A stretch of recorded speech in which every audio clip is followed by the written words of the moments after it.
నమస్తే గురుగారు. నమస్కారం మా ఫాతిమా. గురుగారు, గురుగ్రహం మార్పు వల్ల కర్కాటక రాశి వారికి ఏ విధంగా ఉండబోతుంది?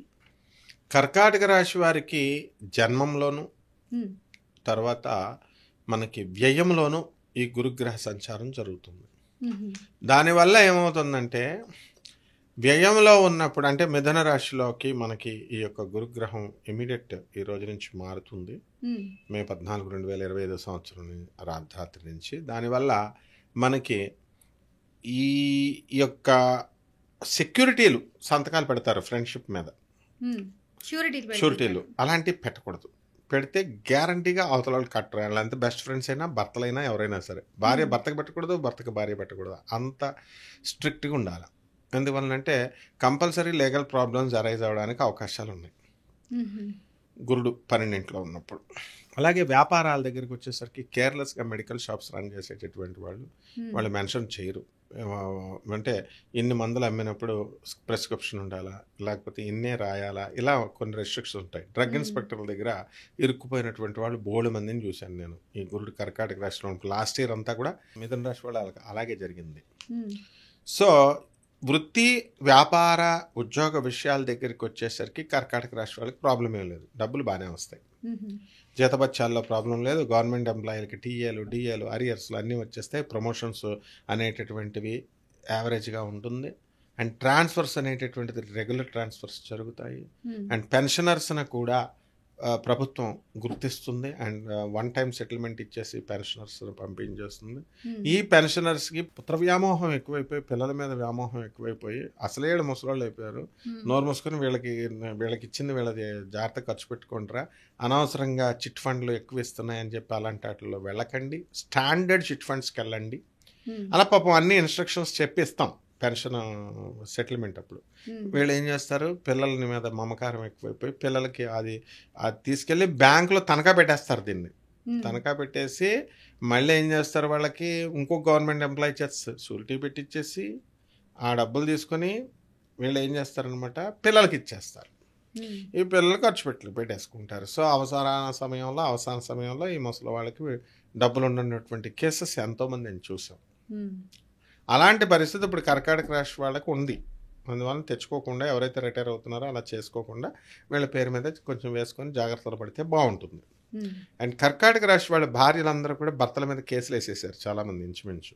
ఉమ్, సో వీళ్ళ తప్పు లేదు పాపం, భర్తల తప్పు. కళ్ళు సపోజ్ చూపు బాగుండడం లేదని భర్తకి చెప్పకుండా దాచేశారని చెప్పేసి అతను మామగారి మీద కోపంతో భార్యని మామగారు ఏదో పాపం అల్లుడికి ఇల్లు కట్టిద్దామని సైట్ ఇచ్చాను కదా, అప్పు చేస్తే లోన్ అతని పేరు మీద సాఫ్ట్వేర్ కదా, లోన్ వస్తుంది ఒక 45 లక్షలు, నాకు ఎవడిస్తాడు, ఇది కట్టేసి మా అమ్మాయికి ఎలాగో కళ్ళు చూపు తక్కువగా ఉంది, కట్టేసి ఇస్తే మొత్తం నెలకు 1 లక్ష రూపాయల ఆదాయం వస్తుంది కదా అని మంచి ఉద్దేశంతో పాపం మామగారు చేసిన ఉమ్, వీళ్ళ కర్కాటక రాశి వాళ్ళ భర్తలు అర్థం చేసుకోకుండా వాళ్ళ మీద కోపంతో భార్యలని ఇబ్బంది పెట్టడము ఉమ్, ఉంటే పాపం ఇంకేళ్ళు ఏం చేస్తారు, కోర్టుకి వెళ్తారు రైట్ టు కాన్జుగేషన్ యాక్ట్ ప్రకారం. So this is how the కర్కాటక రాశి వాళ్ళు కోర్టుల చుట్టూ వెళ్తున్నారు. ఉమ్హు, ఇటువంటి కేసెస్ అన్నీ కూడా కొంత ఇంకా పెండింగ్లో ఉంటాయి, కోర్టు కేసులన్నీ కూడా. అండ్ వ్యాపారాల దగ్గరికి వచ్చేసరికి హాస్టల్ బిజినెస్లు, ఉమ్, ఆ తర్వాత ఫుడ్ ఇండస్ట్రీ, హోటల్స్, రెస్టారెంట్లు, ఇలాంటివన్నీ కూడా అధికంగా రావడానికి అవకాశాలు ఉన్నాయి. ఉమ్హు, అదేవిధంగా బ్యూటీకి ఎక్కువ ఇంపార్టెన్స్ ఇవ్వడము. ఉమ్, అండ్ చదువుల విషయంలో విద్యార్థులు కూడా కాస్త జాగ్రత్తగా చదవాల్సినటువంటి అవసరం ఉంది కర్కాటక రాశి వాళ్ళకి. బికాస్ ద జూపిటర్ గురు బలం అనేటటువంటిది కొంచెం తగ్గిపోయింది. ఉమ్, సో ఎవరైతే ఉద్యోగాల్లో మరి జాబ్ చేసుకుంటున్నారో మంత్రానికైనా వస్తారు, మంత్రం ఇవ్వండి గురువుగారు అని అడుగుతారనుకో, సంపుటీకరణ మంత్రం అది. అంటే మామూలు ఋషులు ఇచ్చినటువంటి మంత్రాలు కాదనమాట, మీరు తయారు చేసి ఇచ్చేయండి, మేము మిక్స్ చేస్తాం 2-3 దేవతలని. వాళ్ళు అడగడం, వీళ్ళు ఇచ్చేయడం, కొంతమంది మంత్రగాళ్ళు ఇచ్చేయడం. ఇది ఇచ్చేసిన తర్వాత గురుగారు ఈ మంత్రం కాదండి, ఇంకొక దేవతని ఇరికించండి, ఈ దేవతని పీకేసి అని మళ్ళీ కర్కాటక రాశి వాళ్ళ సలహా. అంటే ఓవర్ స్మార్ట్ అయిపోతారనమాట, ఓవర్ అనలైటికల్ అయిపోతారు ఈ యొక్క రాహుగ్రహ ప్రభావం వల్ల. అష్టమ రాహువు మే 18 నుంచి వస్తున్నాడు. అంటే క్లియర్గా మనశ్శాంతిగా ఉన్నటువంటి వీళ్ళ లైఫ్లో వీళ్ళ అన్నెసరీ ప్రాబ్లమ్స్ తెచ్చుకొని ఓవర్ థింకింగ్ చేసి పిచ్చోళ్ళు అయిపోయి ఎర్రగడ్డ హాస్పిటల్లో జాయిన్ అయిపోతారు అనమాట. So this is how the కర్కాటక రాశి వాళ్ళు చాలా జాగ్రత్తగా చదవాలి స్టూడెంట్స్ అనేటటువంటి వాళ్ళు. సో పెళ్ళిళ్ళు కూడా మ్యారేజ్కి వెళ్తారు, వెళ్ళిన ఫస్ట్ పెళ్లి చూపే అయిపోవాలని సెన్సిటివ్గా ఉంటారు. అవ్వకపోతే డిప్రెషన్కి వెళ్ళిపోతారు, మ్యారేజే వద్దంటారు. సో ఇంత సెన్సిటివ్గా కర్కాటక రాశి వాళ్ళు జనరల్గా ఉంటారు. అండ్ జాబ్ ఓరియంటెడ్ పర్సన్స్ వీళ్ళు. కాబట్టి వీడి కాకపోతే ఇంకొకటి వీడేంటి బోడిగాడు అనేటటువంటి ధోరణిని ఈ యొక్క గురుగ్రహ ప్రభావం నేర్పిస్తుంది వీళ్ళకి. సో ఈ విధంగా రైతులు పంటలు సరిగ్గా పండించలేరు, పండించినా కూడా ఉన్నది కమిషన్ ఏజెంట్స్కి ఎత్తుకెళ్ళిపోతారనమాట. సో ఐ సైట్ అనేటటువంటిది వీళ్ళకి రావడానికి అవకాశాలు ఉంటాయి.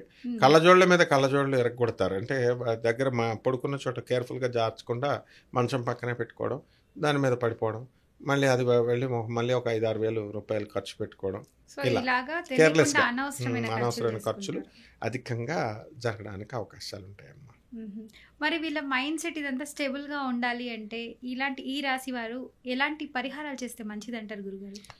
పిచ్ హాస్పిటల్లో జాయిన్ చేసేసింది ఒక ఆమె, కర్కాటక రాశి వాళ్ళ హస్బెండ్ని. వాడు రోజు తాగేస్తున్నాడని పాపం డాక్టర్లు ట్రీట్మెంట్ ఇస్తున్నారు, మనమే రెఫర్ చేసిన తర్వాత వాడు పిచ్చోడు 2 రోజులకు ఒకసారి పారిపోయి వస్తుంటే ఏం చేస్తుంది పాపం ఆ పిల్ల. సో ఈ విధంగా మైండ్ సెట్ మారాలి అని అంటే వీళ్ళకి రాహు పట్టుకున్నవాడు అంత ఈజీ కాదు. రాహు జపం చేసుకోవాలా, రాహు స్తోత్రాలు చదువుకోవాలా, రాహు కిలోంపావు మినుములను ఆవుపేట రంగు ఉన్నటువంటి వస్త్రాలనిచ్చి పేద బ్రాహ్మణులకి శనివారం నాడు ఉదయం 8 గంటలకు దానం చేసుకోవాలా. అలాగే సున్నండ్లు బాగా తయారు చేయాలా. వీళ్ళ ఇంట్లో చుట్టాలకు కాదు పంచుకునేది, పేదవాళ్ళకి పంచాలి. తర్వాత రావి చెట్టు ఉంటుంది, రావి చెట్టుకి కంపల్సరీ నీళ్లు పొయ్యాలి. నీళ్లు పోయకుండా వీళ్ళందరూ కూడా ప్రదక్షిణాలు చేస్తారు. నీళ్లు పోసి చక్కగా రావి చెట్టుకి 108 ప్రదక్షిణాలు చేయాలి. ఓం రాహవే నమః అని.